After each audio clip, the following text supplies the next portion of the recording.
Le grand JT de l'éducation vous est présenté par Microsoft. La langue qui nous intéresse aujourd'hui, c'est le marqueur social, la différence entre évidemment les élèves et l'accès à ces fameux stages dont ils rêvent dans l'absolu.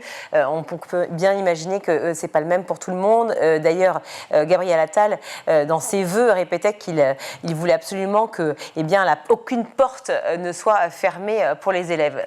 Dans la réalité, concrètement, est-ce que c'est vrai ? Alors, non, effectivement, pour les élèves de l'éducation prioritaire, c'est tout le contraire. Enfin, c'est un stage qui est obligatoire, qui compte pour la scolarité. C'est un vrai objet scolaire. Et les élèves qu'on accompagne, quand, par exemple, j'ai le souvenir d'élèves qui voulaient faire un stage dans le monde du luxe, ils ont, devant nos yeux, pour certains, passé 20 à 30 coups de fil et ils se sont pris des refus 20 à 30 fois. Donc, c'est très violent pour des élèves qui ont 14-15 ans.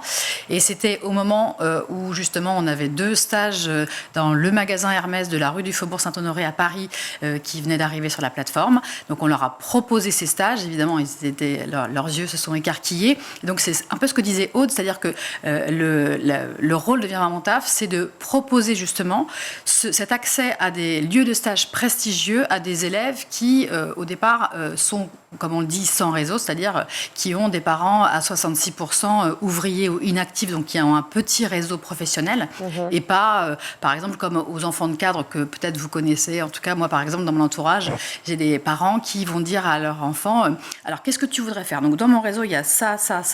Donc, ça peut être Le Monde, Renault, Havas. Qu'est-ce que tu voudrais tester ? Vous avez regardé le grand JT de l'éducation avec Microsoft.